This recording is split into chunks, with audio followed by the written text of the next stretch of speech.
একজন ব্লগার কাম live streamer সিদ্ধান্ত নেয় ইউএসের এক হন্টেড বাড়িতে একাই রাত কাটাবে এবং এর পুরো সময় লাইভ স্ট্রিম করবে।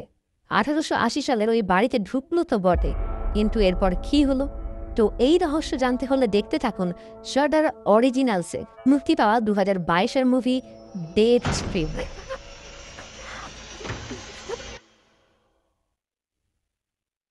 এই লোকটার নাম শন রুডি। সে একজন স্ট্রিমার, মানে যারা লাইভ স্ট্রিম করে সোশ্যাল মিডিয়াতে। ওর চ্যানেলের নাম দ্য রেট অফ শন, তবে এর কন্টেন্ট বেশ আলাদা। রুডি যে সমস্ত জিনিসে ভয় পায় সেই জিনিসগুলোই লাইভ স্ট্রিমে চ্যালেঞ্জ হিসেবে পড়ে, যেমন বাচ্চা সেজে বোট রাইডিং, গাড়ির পিছনের ডিকিতে আটকে থেকে রাইড করা, পুলিশদের গালাগালি করে পালানো ইত্যাদি। ওর এই ভুলভাল কাজের জন্য বিভিন্ন সোশ্যাল প্ল্যাটফর্ম থেকে ব্যান করা হয়েছে, যেমন ইউটিউব। তো রুডি তার ব্র্যান্ড প্রমোশন করার সময় বলে বিগত 7 বছর ধরে সে বিভিন্ন চ্যালেঞ্জ পারফর্ম করছে শুধুমাত্র অডিয়েন্সদের জন্য, কিন্তু এখনও তার সবথেকে বেশি ভয় ভূত নিয়ে। তাই সে ঠিক করেছে একটা চ্যালেঞ্জ পারফর্ম করবে এক রাত হন্টেড হাউসে একা থেকে, এবং এই পুরো ঘটনার লাইভ সিনেমাটিক এক্সপিরিয়েন্স দেওয়ার জন্য বিভিন্ন অ্যাঙ্গেল থেকে একাধিক ক্যামেরা ব্যবহার করবে, যা এর আগে কোনো স্ট্রিমার করেনি। এইবার শুরু হয় প্ল্যানিং। এতদিন ভূতের সিনেমা দেখে যেটুকু জেনেছে যে তাদের হাত থেকে বাঁচার জন্য তাকে হলি ওয়াটার, ক্রুসিফিক্স, নুন, রসুন এবং একটা সিলভার কুড়ুল ইউজ করতে হবে। তবে এখানে বেশ কিছু নিয়ম থাকবে। যদি বাড়িতে অস্বাভাবিক কিছু ঘটে তাহলে সেটা তাকে অবশ্যই চেক করতে হবে, আর সে যদি চেক না করে তাহলে তাকে কোনো অডিয়েন্স সুপার চ্যাট করবে না। আর এই চ্যালেঞ্জ লাইভ উইথ প্ল্যাটফর্মে অক্টোবরের 20 তারিখে রাত 11টা থেকে লাইভ হবে। তো মেন্টাল প্রিপারেশন নিতে নিতেই ডেট চলে আসে এবং আমরা তাকে ইউএসের ম্যাকব্রিডি রোডের হন্টেড হাউস ডেথ ম্যানরের সামনে লাইভ স্ট্রিম করতে দেখি। এবার কেন এটাকে সিনেম্যাটিক এক্সপিরিয়েন্স বলা হচ্ছে? কারণ এই অ্যাডভেঞ্চারের জন্য সে নিজে একটা সাউন্ড ট্র্যাক বানিয়েছে যেটার নাম শন কার্পেন্টার হ্যালোউইন। সাথে তার হাতে একটা ব্রেসলেট রয়েছে যেটা ফ্লিপ করলে সেলফি ক্যামেরা এবং পিওভি ক্যামেরায় সুইচ হবে। এছাড়াও সাথে রয়েছে নাইট ভিশন ক্যামেরা এবং একাধিক গোপ্রো, যেগুলো বিভিন্ন অ্যাঙ্গেল থেকে ক্যাপচার করবে। চ্যালেঞ্জ আরও কঠিন করার জন্য যাতে ভয় এখান থেকে পালাতে না পারে, তাই জন্য গাড়ির স্পার্ক প্লাগ খুলে ফেলে দেয়। ক্যামেরা নিয়ে বাড়ির দিকে এগোনোর সময় রুডি ডেথ ম্যানরের কিছু ইতিহাস বলে, যেমন এই বাড়ি 1880 সালে এক ধনী ব্যক্তি মিস্টার প্র্যাট তার মেয়ে মিলড্রেড প্র্যাটের জন্য তৈরি করেন। মিলড্রেড পেশায় পোয়েট ছিল, কিন্তু কোনো অজানা কারণে ওনার মেয়ে গলায় দড়ি দেয়, যেটা ছিল এই বাড়ির প্রথম মৃত্যু। এইবার প্রশ্ন হচ্ছে, তার মৃত্যুর কারণেই কি এই বাড়ি অভিশপ্ত হয়, নাকি তারা আগে থেকেই এটা অভিশপ্ত ছিল? কিন্তু যাই হোক, সময়ের সাথে বাড়ির অনেক দুর্নাম রয়েছে। যেমন কয়েক বছর আগে এই বাড়ির সামনে একটা বডি পাওয়া গেছিল যার পুরো মুখ ইঁদুরে খেয়ে ফেলেছিল। এই বাড়ির বাইরে থেকে সম্পূর্ণ ফুটেজ ক্যাপচার করার জন্য সামনের একটা কাঠের গুঁড়িতে Rudi infrared motion activated camera fit করে। এতে যে কোনো জিনিস এই ক্যামেরার সামনে দিয়ে যখনই পেরিয়ে যাবে তখন তার ছবি অটোমেটিক ক্যাপচার হয়ে যাবে। এরপর রুডি বাড়ির দরজা ভেঙে ভিতরে প্রবেশ করে। স্বাভাবিক অর্থেই এত বছর কেউ না আসার কারণে পুরো বাড়ি অপরিষ্কার। রুমের প্রতিটা দেওয়ালে স্কাল্পচার এবং কিছু অজানা সাইন আঁকা রয়েছে। রুডি যাতে ভয় পালাতে না পারে তাই দরজা লক করে চাবিটা নিচের ম্যানহোলে ফেলে দেয়। লাইভে রুডি বলছিল মিলড্রেড মারা যাওয়ার পরে বাড়িতে আরও 11 জনের মৃত্যু হয়, তাই 1956 সাল থেকে এই বাড়িটা ফাঁকাই পড়ে রয়েছে। বাড়ির পুরনো রান্নাঘরে ঢুকলে দেখে ওর সাথে লাগোয়া একটা রুম রয়েছে এবং আরেকটা সিঁড়ি তার পাশ দিয়ে উপরে উঠে গেছে। প্ল্যান অনুযায়ী সে আপাতত মাস্টার বেডরুম ও রান্নাঘরে ক্যামেরা সেট করে। এছাড়াও যেখানে তার সন্দেহ হবে সেখানে আরও ক্যামেরা লাগানো হবে। রুডি বাড়ি সম্পর্কিত আরও একটা ঘটনা শেয়ার করে। 1910 সালে ম্যাক্স লোল্যান্ড নামের এক ব্যক্তি নাকি এই রুমে থাকাকালীন এমন কিছু অশুভ স্বপ্ন দেখত যা কল্পনার বাইরে। তার কিছু এক্সপেরিয়েন্স তিনি ডায়েরিতেও লিখে গেছেন। লেখা অনুযায়ী একদিন ঘুম থেকে উঠে তিনি এই রুমের উত্তর দিকে কাউকে দাঁড়িয়ে থাকতে দেখেন, যার মুখ দেখা যাচ্ছিল না, কিন্তু এইটুকু বোঝা যায় সে তার দিকেই দেখছিল। ম্যাক্স নাকি মাঝের মধ্যেই তাকে দেখতে পেত এবং সে ফিসফিসিয়ে একটাই কথা বলতো, দ্য পন্ড ওয়াটার স্টিরি। এই ঘটনার 1 বছর পর মাস্টার বেডরুমের এই বিছানায় ম্যাক্স ঘুমের মধ্যেই মারা যায়। এরপর ১৯৯৫ সালে একটা প্যারানর্মাল ইনভেস্টিগেটর টিম বাড়িতে এসে পার্টিকুলার এই রুমের উত্তর দিক থেকে একটা ছবি ক্যাপচার করেছিল। রুডি পাশের সিঁড়িটার সামনে গিয়ে বলে এর ঠিক উপরের ওই জায়গাটায় মিলড্রেড গলায় দড়ি দিয়েছিল। সিঁড়িপথে ওঠার সময় সিনেম্যাটিক এক্সপিরিয়েন্স দেওয়ার জন্য শন কার্পেন্টার হ্যালোইন মিউজিক প্লে করে। সিঁড়ি দিয়ে উঠে ডান দিকে প্রথম যে ঘরটা পড়ে সেটার নাম দ্য নার্সারি। এই রুমটায় টোটাল 5টা বাচ্চা মারা গেছে। রুডি ১৯৯৮ সালের একটা ভিডিও প্লে করে যেখানে এক বাচ্চা মেয়ে দ্য নার্সারি রুমের বাইরে দাঁড়িয়েছিল। তাকে ঢুকতে বললে বাবাকে জানায় কেউ নাকি তাকে বলেছে এটা তোমার রুম নয়, বেরিয়ে যাও। তবে কে বলেছে সেটা জিজ্ঞেস করলে মেয়েটা রুমের দিকে শুধু আঙুল তোলে। তাই রুডি এই রুমে ক্যামেরা সেট করে। এরপর লাস্ট ছিল বাথরুম। এই বাথরুম নিয়েও কিন্তু একটা ঘটনা রয়েছে। ১৯৫৫ সালে এই বাথটবে একজনের মৃত্যু হয়েছিল। সেখানেও ক্যামেরা লাগিয়ে ২০০২-এর একটা ইভিপি অর্থাৎ electronic voice phenomenon related video play করে। এই ইভিপি মেশিনের পার্টিকুলার তরঙ্গের দ্বারা এমন কিছু আওয়াজ ক্যাপচার করা যায় যেটা মানুষ শুনতে পায় না। এই ভিডিওতে যে ক্যামেরাম্যান ছিল সে অসুস্থ অনুভব করে এবং তার ইভিপি মেশিনের রেকর্ডিংয়ে শুনতে পায় কেউ যেন বলছে মামা মানে মা এবং পন্ড ওয়াটার। তাহলে কি এই বাথরুমে এখনও কেউ রয়েছে? মিলড্রেডের স্যাড পোয়েমের মাধ্যমে এই বাড়ি এবং তার একাকিত্বের অনেক ঘটনা লিখে গেছে। সে এখানে ৮ বছর থেকেছে। একসময় মিলড্রেড একজন হ্যান্ডসাম পাবলিশার্স লার্স জর্গেনসনের প্রেমে পড়ে। তারা একে অপরকে ২ বছর ধরে লাভ লেটার লিখত। কিন্তু এরপর কী হলো সেটা অবশ্য রুডি বলে না, কারণ সব শুরুতে বললে তো হয়েই গেল। রুডি হলওয়েতে আরেকটা ক্যামেরা সেট করে পাশের রুমটায় রাত কাটানোর সিদ্ধান্ত নেয়, কারণ একমাত্র এই রুমেই কোনো কিছু ঘটেনি, যেটা সে নাম দেয় সেফ রুম। ব্যাগ, ল্যাপটপ ও সমস্ত সেট রেখে ঘরের কোণে ক্যামেরা লাগায়। এই রুমের সাইডে একটা ক্লোজেট ছিল, যেটা ওপেন করলে পুরনো কিছু ড্রেসের সাথে তার পিছনে লাগানো একটা কাঠের বোর্ড পায়, যেখানে হাতে সাইনের মতো কিছু একটা আঁকা। জিনিসটা অশুভ মনে হলে রুডি ওটাকে ফেলে দেয়।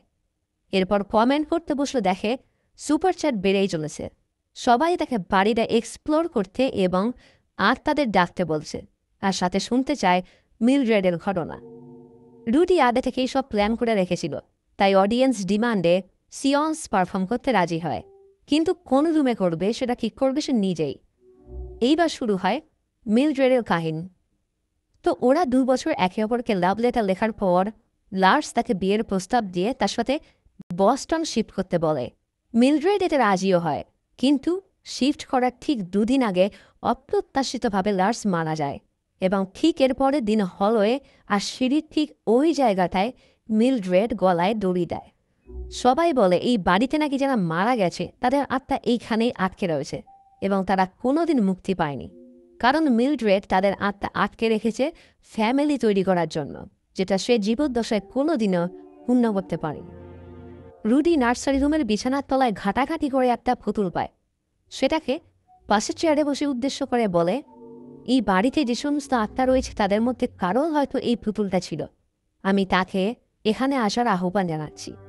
কথাটা শেষ করে রুডি অপেক্ষা করতে থাকে, কিন্তু সেরকম কারোর অস্তিত্ব পাওয়া যাচ্ছে না। আর তখনই চিৎকার করে এক ছুটে শেষ রুমে চলে লাইভে কয়েকজন কন্টিনিউ হলের একটা ভিডিও সেন্ড করতে থাকে, যেখানে ওরা ক্লেম করছে কাউকে নাকি দেখেছে। রুডি প্রথমে অবশ্য খেয়াল করেনি, কিন্তু ল্যাপটপ খুলে ভিডিও প্লে করতে চোখ ছানা বড়া হয়ে যায়। পরিষ্কার দেখতে পাচ্ছে একটা সাদা মতো কিছু যেন বাথরুমে ঢুকল। রুডি এতটাই বোকা যে ভিডিওটা দেখা মাত্র সেখানে পড়ে থাকা একটা সাদা চাদর মাথায় ঢেকে নিয়ে বসে পড়ে। লাইভে সবাই দরজা খুলে জায়গাটা চেক করতে বললে প্রথমে সে রাজি হয় না, কিন্তু দর্শকরা তখন বলে আমরা তাহলে স্পন্সর দেওয়া বন্ধ করে দেব, অর্থাৎ সুপার চ্যাট দেওয়া। তাই রুডি আর কি করে স্পন্সরের লোভে দরজা খুলে বাইরে বেরোয়। যাওয়ার আগে গলায় জেসাস ক্রস ঝুলিয়ে নেয়। হলে তেমন কিছুই নজরে পড়ছে না, কিন্তু বাথরুমের দরজাটা হালকা খোলা। তখনই কোথাও দরজা খোলার আওয়াজ আসে। মনে হয় কেউ যেন আওয়াজটা খুব কাছে এসে গেছে। তাই রুডি চিৎকার করে সেফটিমে এসে দরজা লাগিয়ে মেঝেতে পড়ে থাকা ওই হাতে সাইনওয়ালা কাঠের টুকরোটা ভেঙে ফেলে। পরক্ষণে দরজায় জোর ধাক্কার আওয়াজ। প্রাণটা এই বেরিয়ে যাবো করছে। তখনই দরজা খুলে একটা মেয়ে রুডিকে দেখে আনন্দে চিৎকার করে বলে, হে রুডি, আমি ক্রিসি, তোমার খুব বড় ফ্যান। যখন লাইভে দেখলাম তুমি আমাদের এলাকায় আছো, তখন আর সামলাতে না পেরে আমি এখানে চলে এসেছি। প্লিজ প্লিজ প্লিজ আমায় তাড়িয়ে দিও না। আসলে তাড়ানো তো দূরের কথা, রুডি ওকে দেখে প্রাণ ফিরে পায়। জড়িয়ে ধরে বলে, আমি আশাই করিনি যে এখানে ভূত বাদে অন্য কিছু দেখতে পাবো। এইবার শান্ত হয়ে রুডি সবকিছু সাজিয়ে নেয়, কারণ তার এখনও বিশ্বাস হচ্ছে না মাঝরাতে 1-1.5 ঘন্টা ড্রাইভ করে কেউ তার সাথে এই ভুতুরে বাড়িতে দেখা করতে আসবে। পিসি বলে, আমি নিজেও ভূতের ব্যাপারে এক্সপার্ট, তাই আমি তোমার সাথে এখানে থাকব। কিন্তু রুল তো এটা ছিল না, সে বলেছিল একা থাকবে। দর্শকরা এখন যদি দেখে রুডি ভয় অন্য কারো সাহায্য নিচ্ছে, তাহলে তো সুপারচ্যাট বন্ধ হয়ে যাবে। তবে ক্রিসি বলে, তুমি চেক করো, আমি আসার পর দর্শক আরও বেড়ে গেছে। রুডির প্রথমে বিশ্বাস হয় না, তাই ল্যাপটপে লাইভ নাম্বার দেখে চমকে যায়, কারণ এখন প্রায় দ্বিগুণ দর্শক তার ভিডিও দেখছে। ক্রিসি বলে, আচ্ছা আমি থাকবো কি থাকবো না সেটা তো পোলিং করে জিজ্ঞাসা করতে পারো। রুডি কথা মতো সেটাই করলে 90% পজিটিভ ভোট আসে, তাই কোনো উপায় না থাকায় রুডি ক্রিসিকে তার সাথেই রাখে। উত্তেজিত হয়ে রুডি পিসির মাথায় একটা ক্যামেরা লাগিয়ে হলওয়েতে আসে। এখানে ওরা দুজন একে অপরের উল্টোভাবে হাঁটছিল, যাতে ক্যামেরার সামনে পিছনে দুটো দিকেই নজর রাখা যায়। ক্রিসি ওকে মাস্টার বেডরুমে যেতে বলে। রুডি প্রথমে যেতে না চাইলেও সেখানে ঢুকলে হঠাৎ ক্রিসির ক্যামেরা ব্ল্যাঙ্ক হয়ে যায়। চমকে পিছন করে দেখে সে নেই। রীতিমতো ভয় চিৎকার করে ডাকতে থাকলে হঠাৎ স্ক্রিনে দেখে ক্রিসি তো সামনেই দাঁড়িয়ে। সে নাকি পাশের রুমগুলো একাই চেক করতে গেছিল। রুডি পরিষ্কার জানিয়ে দেয়, নিয়ম অনুযায়ী আমরা একে অপরকে ছেড়ে কোথাও যাব না। এইবার সবকটা ক্যামেরা চেক করলে কিছুই গতিবিধি নজরে আসে না, সবই নর্মাল। আর তখনই পিসি একটা আওয়াজ শুনে চেঁচিয়ে উঠলে ক্লোজেটের কাছে গিয়ে দেখে ওটার ভিতরে একটা গর্ত। যতদূর মনে হচ্ছে এটার ওই পারে কিছু একটা আছে। রুডি ওখানটা ভাঙতেই দেখে একটা সিঁড়ি অন্ধকারে বরাবর নিচে নেমে গেছে, হয়তো কোনো সিক্রেট রুম। দুজন নিচে নামলে ভ্যাবসা গন্ধ নাকে আসে। নজর পড়ে সিঁড়ির কোণে ভিতর দিক করে রাখা একটা সিন্দুকের উপর। কোনো তালা লাগানো নেই। ওটার ভিতরে কয়েকটা ড্রেস, একটা ছোট্ট কাঠের বক্স আর ডায়েরি রাখা। রুডি বক্সটাকে পকেটে ঢুকিয়ে ডায়েরি ওপেন করলে দেখে এটা মিলড্রেড প্যাটের নিজস্ব জার্নাল। রুডির তো খুশির অন্ত থাকে না। তখনই পাশে পড়ে থাকা বিড়ালের পচা বডি রেখে ওরা দুজন ভয়ে সেফ রুমে এসে দর্শকদের চেয়ার দেখে মনে পড়ে সিয়ন্সের কথা। বোর্ডের তীর ঘোরালে কাঁটা স্পিরিট বোর্ডে এসে থামলে ঠিক করে ওরা উইজা বোর্ড ব্যবহার করবে। এবার সবকিছু সেট আপ করে প্ল্যানচেট শুরু করলে রুডি এই বাড়ির বাচ্চাটাকে স্মরণ করে। তখনই উপরে রুমে খটখট আওয়াজ। রুডি উত্তেজিত হয়ে প্রশ্ন করে, তোমরা কি মিলড্রেড নামক কোনো আত্মার কারণে মারা গেছ? কোনো রেসপন্স আসে না। ক্রিসি সাজেশন দেয় সে একটা মন্ত্র জানে যেটা সাহায্যে আত্মাদের ডাকা খুব সহজ, সাথে এটা অতৃপ্ত আত্মাদের শান্তি কামনা করার জন্যেও ব্যবহার করা হয়। তাই ওর সাথে মন্ত্রটা রুডিকে রিপিট করতে বলে। রুডি না চাইলেও ওর সাথে মন্ত্রোচ্চারণ করে। জাস্ট মন্ত্র শেষ করতেই উপরের বাথরুম থেকে ভীষণ জোর আওয়াজ আসে। পিসি বাথরুম চেক করতে যেতে বললে রুডি বলে, আমাদের এই মুহূর্তে যাওয়া হয়তো ঠিক হবে না। কিন্তু সে নাসল বান্দা।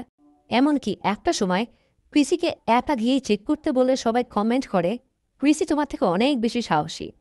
কিন্তু রুডি সবাইকে ম্যানিপুলেট করে পিসিকে একাই বাথরুম চেক করতে পাঠিয়ে দেয়।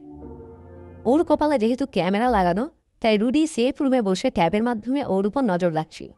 কিন্তু পরক্ষণে রুডির ঠিক পাশে রাখা উইজা বোর্ডের সিলেকশন টুলটা হঠাৎ জায়গা পরিবর্তন করে।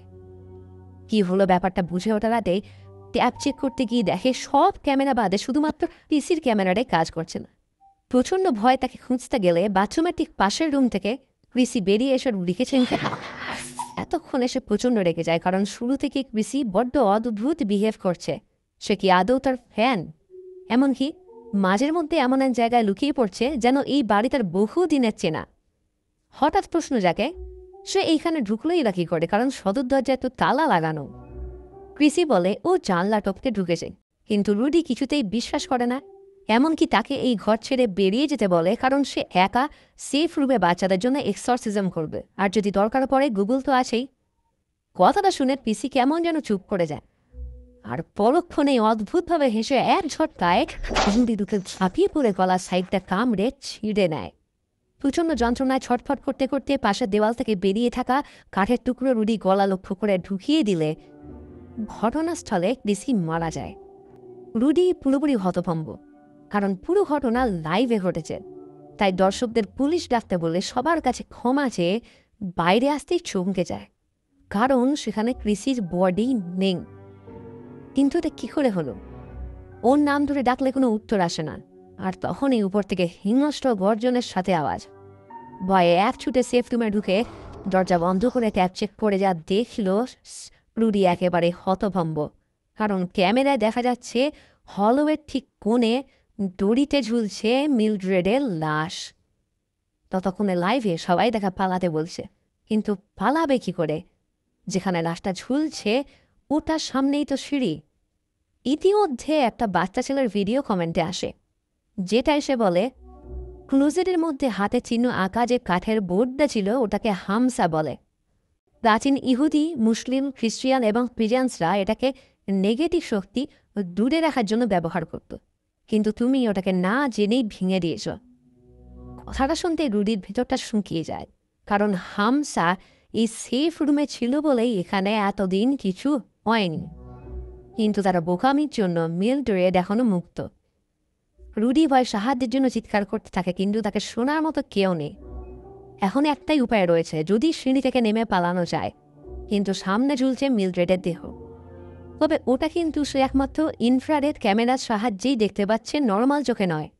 ট্যাবের স্ক্রিনে দেখে এগোতে এগোতে হঠাৎ ক্রিসি গলা টিপে ওর উপর ঝাঁপিয়ে পড়ে। প্রচণ্ড ভয় চিৎকার করতে গিয়ে রুডি কথা বলার শক্তি হারিয়ে ফেলে। সর্বশেষ চেষ্টা দিয়ে তাকে কাঁধ থেকে ফেলতেই ক্রিসি সিঁড়ি থেকে গড়িয়ে নিচে পড়ে যায়। এই সুযোগে রুডি সদর দরজার সামনে এসে ম্যানহোল থেকে চাবি খোঁজার চেষ্টা করলে সেটা পেয়েও যায়, কিন্তু ক্রিসির আওয়াজ শুনে ভয় জানলা ভেঙে পালাতে গেলে পায়ে চোট লাগে। ততক্ষণে লাইভে অডিয়েন্সরা তাকে ওই চাবি দিয়ে কাঠের বক্সটা খুলতে বলে। রুডি এতক্ষণ ভাবছিল এটা সদর দরজার চাবি, কিন্তু না, এটা সেই বক্সের। ওপেন করতেই মিলড্রেডের একটা পুরনো ছবি পায়, যেটা সম্পূর্ণ ক্রিসির মতো দেখতে। অর্থাৎ এতক্ষণ সে ভুল ভাবছিল যে ক্রিসি মিলড্রেডের কারণে পজেসড, কিন্তু আদতেই সেটা নয়, কারণ ক্রিসি আর অন্য কেউ নয়, স্বয়ং মিলড্রেড। এছাড়াও বক্সে কাপড়ে মোড়ে একটা কাটা আঙুল রাখা ছিল, যেটা দেখে আইডেন্টিফাই করতে পারে যে এটা মিলড্রেডের আঙুল। ততক্ষণে বাকিরা উপরে জানলা দিয়ে তাকে ঝাঁপ মারতে বলে। রুডি রাজি না হলেও পাশে পড়ে থাকা বড় দড়ি দেখে তার মনে একটু হলেও সাহস জাগে। রুডি আর দেরি না করে দ্য নার্সারি রুমে জানলা দিয়ে পালানোর সিদ্ধান্ত নেয় এবং বিছানার এক সাইডে দড়ি বেঁধে নাম দিয়ে যাবে, তখনই দেখে বিছানায় সাদা চাদরের নিচে কেউ যেন শুয়ে কাঁদছে। আর পরক্ষণে সেটা এক ছটকায় ওর দিকে এগিয়ে আসলে রুডি প্রাণপণে দৌড়ে সেফ রুমে ঢুকে যায়। তখনই এক মহিলার মেসেজ আসে। তিনি ব্রাউন ইউনিভার্সিটির ল্যাটিন প্রফেসর। উনি বলেন, ক্রিসি সিয়ন্স পারফর্ম করার সময় মৃতদের সাথে ইন্টারাকশন করার জন্য যে মন্ত্র রুডিকে দিয়ে বলা করেছিল সেটা আসলে মিথ্যে, কারণ এই মন্ত্র ট্রান্সলেট করার পর যেটা দাঁড়ায় সেটা হলো, আমি নিজের ইচ্ছায় তোমার প্রতি আমার আত্মা উৎসর্গ করলাম। অর্থাৎ এতক্ষণ মিলড্রেড ওর সাথে চালাকি করেছে, তাই মহিলাটি তাকে যেমন করেই হোক বাড়ি ছেড়ে দ্রুত পালাতে বলে। কিন্তু এত কিছুর মাঝেও বেশ কিছু দর্শক পুরো ব্যাপারটাই সাজানো বলে মনে করছিল, তাই বিভিন্নভাবে ওর সাথে কমেন্টে মজা করতে থাকে। কেউ আবার তাকে মিলড্রেডের হাতে খুন হওয়ার থেকে বাঁচার জন্য নিজেকেই মেরে ফেলতে বলে এবং কমেন্টে RIP রুডি স্প্যাম করতে থাকে। এই কমেন্টগুলো দেখে রুডি উত্তেজিত হয়ে চিৎকার করতে শুরু করলে আবার একটা আওয়াজ শুনে চমকে যায়। তখনই কি ভেবে পায়ের কাপড়টা সরাতেই দেখে মিলড্রেড অন্যরকমে উঠে কিছু না ভেবে এক ছুটে উপরে জানলা দিয়ে রুডি নিচে ঝাঁপ মারে। কয়েক সেকেন্ড ঘোরের মধ্যে থাকার পর উঠে দেখে পায়ে কাঠের টুকরো বা কিছু একটাই লেগে বেশ কিছুটা জায়গা কেটে ফাঁক হয়ে গেছে, কিন্তু এখনও পুলিশ আসছে না কেন? তাই যতক্ষণ না কেউ আসছে নিজেকে সামলাতে হবে, তাই পকেটে রাখা ফার্স্ট এড কিট বের করে ক্ষতস্থানটা ড্রেসিং করে ব্ল্যাক টেপ দিয়ে বেঁধে দেয় যাতে রক্ত না বেরোয়। ইতিমধ্যে ছুটে গাড়ির সামনে আসলে হঠাৎ মনে পড়ে পাশের জঙ্গলটায় গাড়ির স্পার্ক প্লাগ শুনে ফেলে দিয়েছিল, তো ওটাকে যেমন করেই হোক খুঁজে বের করতে হবে। অনুমান করে জঙ্গলের সেই জায়গায় এসে একটু খোঁজাখুঁজি করতে জিনিস দুটো পেয়েও যায়, কিন্তু পাশ থেকে গোঙানির শব্দ কানে আসে। প্লাগ দুটো তুলে বেরোতেই যাবে, তখনই জঙ্গলের মধ্যে বিকৃত নিজের দিকে ছুটে পালাতে গেলে গাড়ির সামনে এসে উল্টে পড়ে যায়। হেই, তুমি কি শন? সাহায্যের হাত বাড়িয়ে দেয় একজন পুলিশ। অর্থাৎ এতক্ষণ যার জন্য ওয়েট করছিল সে এসে পড়েছে। আনন্দে রুডি তাকে জড়িয়ে ধরে। কিন্তু পুলিশের গাড়ি কোথায়? সে এলোই বা কী করে? তখনই পুলিশটা অদ্ভুত বিহেভ করে অপার্থিব স্বরে কথা বলতে শুরু করলে রুডি ওকে মেরে এক ছুটে গাড়িতে উঠে বসে। কিছুক্ষণ পর দেখে কাঁচ লাগানো অবস্থায় বাইরে কাউকে দেখা যাচ্ছে না। তাই গাড়ির ভেতর পড়ে থাকা ক্যামেরাটা একটা লাঠির মধ্যে লাগিয়ে কাঁচের বাইরে বের করে দেখার চেষ্টা করে। দেখে পুলিশটা মাটিতে শুয়ে কাঁপছে। রুডি ভয়ে কাঁচ তুলে ভিতরেই বসে পড়ে। তখনই একজন কমেন্ট করে যে তারা হামসা লেডিকে খুঁজে পেয়েছে। কমেন্টের একটা ভিডিও প্লে করলে দেখে একজন ঠাকুমা যার নাম হেডি, তিনি 15 বছর বয়সে এই বাড়িতে ন্যানির কাজ করতেন। তখন মিলড্রেডের হাত থেকে নিজেকে বাঁচানোর জন্য এবং এই বাড়িতে মিলড্রেডের প্রভাব কমানোর জন্য ওই ক্রুজেতে হামসা বানিয়ে রাখেন, যেটা রুডি ভেঙে দিয়েছে। তবে এখন বাঁচতে হলে একটাই উপায়, যেহেতু মিলড্রেডের আত্মা এখন ডেভিলের কন্ট্রোলে, তাই সে এখন পাওয়ারফুল। তেমনই হামসাটাকেও ততটাই পাওয়ারফুল বানাতে হবে যেটা ওর সমতুল্য, এবং সেক্ষেত্রে স্যাক্রিফাইস হিসেবে ব্যবহার করতে হবে মাংস। তখন এই পুলিশটা এক অদ্ভুত আকার নিয়ে গাড়িতে এসে ধাক্কা মারলে নিজেকে বাঁচানোর জন্য রুডি পটেটো গান নিয়ে বসে পড়ে। কিন্তু উল্টো দিকে কাঁচের জ্বালা ভেঙে পুলিশ তাকে টেনে বের করে। কিন্তু এইবার নিজেকে বাঁচানোর জন্য পটেটো গান শ্যুট করতেই সেটা তার বুকের এপার ওপার হয়ে যায়। কিন্তু এসবের মাঝে ট্যাবের স্ক্রিনটাও ভেঙে গেছিল। কি করবে ভেবে না পেয়ে আবার গাড়িতে উঠে বসে। এখন বুঝতে পারছে না যে আদৌ লাইভ চলছে কিনা। হঠাৎ মনে পড়ে মিলড্রেডের ডায়েরির কথা। ওটা খুলতে ভিতর থেকে একটা চিরকুট বেরিয়ে আসে, যেটায় আনহোলি হ্যান্ড অফ পাওয়ারের ব্যাপারে লেখা ছিল, যেটা এক রকমের রিচুয়ালস যার মাধ্যমে আত্মাদের কন্ট্রোল করা যায়। তো এইবার রুডি দর্শকদের কথা ভেবে মনের সাহস জুগিয়ে শন কার্পেন্টার হ্যালোউইন মিউজিক বাজিয়ে ভিতরে প্রবেশ করে টেবিলে রাখা হোলি ওয়াটার ও মিট কাটার নিয়ে সাথে লাঠির ডগায় ছুরি বেঁধে উপরে রসুন লাগিয়ে শুরু করে মিলড্রেড হান্টিং। সিঁড়িটপকে সেভ রুমে এসে ল্যাপটপ ওপেন করলে দেখে সৌভাগ্যবশত লাইভ এখনও চলছে। তখনই নার্সারি রুম থেকে কান্নার আওয়াজ। বুঝতে পারে জিনিসটা আরও খারাপ থেকে খারাপতর হতে চলেছে। তাই লাইভে রুডি সকলের থেকে ক্ষমা চেয়ে নেয় আজ পর্যন্ত যা বাজে কাজ করেছে তার জন্য। এমনকি বর্ণবিদ্বেষী মনোভাব থেকে বেরিয়ে এসে এই লাইফটা ব্ল্যাকস এবং মেক্সিকানদের প্রতি উৎসর্গ করে প্রশংসার সাথে বলে, আমি রুডি তোমাদের এমন লাইভে এক্সপিরিয়েন্স দিতে চলেছি যা আজ অবধি কোনো ক্রিয়েটার বলেনি। এই বলে মিউজিকের সাথে লাঠিতে লাগানো ছুরির মধ্যে ক্যামেরা লাগিয়ে চেঁচিয়ে বলে, মিলড্রেড আমি আসছি। রুডি হলওয়েতে বেরিয়ে রিচুয়ালসের মন্ত্র জোরে জোরে বলতে শুরু করলে নার্সারি রুম থেকে জোর আওয়াজ শুনতে পেয়ে ওখানে ঢুকে দেখে বিছানায় একটা বাচ্চা বসে। রুডি টেবিলে রাখা পুতুলটা নিয়ে ওর দিকে এগোলে বাচ্চাটা ফিরে তাকাতেই দেখে ওর পেট থেকে আরেক ভয়ানক রূপী বিকৃত ক্রিয়েচার বেরিয়ে বসে আছে। রুডি ভয় দরজা লাগিয়ে বাইরে থেকে হোলি ওয়াটার ছড়িয়ে দেয়। তখনই পাশ থেকে মিলড্রেড ক্ষীণ গলায় ডেকে ওঠে। হলের ক্যামেরা অন করলে রুডি একজন অদ্ভুত কাউকে হেঁটে আসতে দেখে। অর্থাৎ মিলড্রেড বাদে রুডি যাদের দেখতে পাচ্ছে তারা এই বাড়িতে মারা যাওয়া অতৃপ্ত আত্মা, যাদের মিলড্রেড এখানে আটকে রেখেছে। রুডি তাদের লক্ষ্য করে মারতে গেলে উল্টে নিজেই মার খেয়ে ভয়ে বাথরুমে ঢুকে পড়ে। বাইরে পরিষ্কার মিলড্রেডের উপস্থিতি বোঝা যাচ্ছে, তার কণ্ঠস্বরে ভয়ানক শিহরণ। হঠাৎ লাইট কানে একদম পাশে মিলড্রেড বলে ওঠে,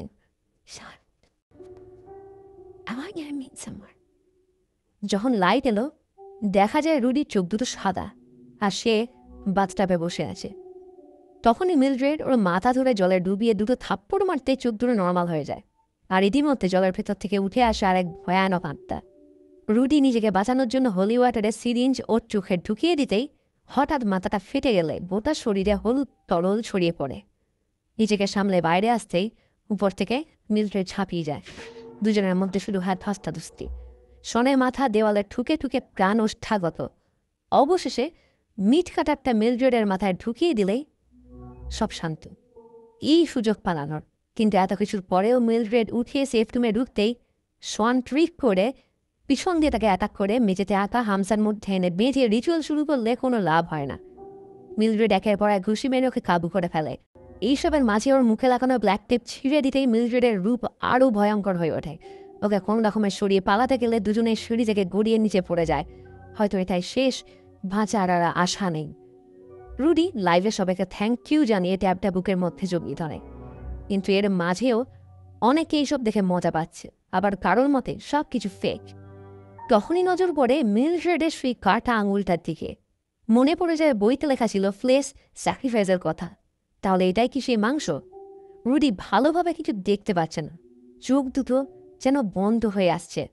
ওই অবস্থায় মিলড্রেডের মাথা থেকে মিট কাটারটা বের করে আঙুল কাটতেই যাবে, আর তখনই ঘটে যায় ব্লান্ডার। কারণ সে মিলড্রেডের আঙুলের জায়গায় নিজেরই আঙুল কেটে ফেলে। যেহেতু নিয়ম অনুযায়ী ফ্লেশ স্যাক্রিফাইস করা দরকার, তাই এর প্রভাব পড়তে শুরুও করে এবং এক অজানা শক্তি মিলড্রেডকে টেনে মাটির গভীরে নিয়ে যায়। রুডি আনন্দে লাফিয়ে ওঠে, কারণ সে যেটা বলেছিল সেটা করে দেখাতে পেরেছে এবং এক নতুন হিস্ট্রি ক্রিয়েট করতে সক্ষম হয়েছে। কিন্তু এই আনন্দ বেশিক্ষণ স্থায়ী হয় না, কারণ ক্যামেরা ঘুরতেই দেখি এই ঘরের বাকি মৃতদের আত্মা একে একে তার দিকে এগোচ্ছে।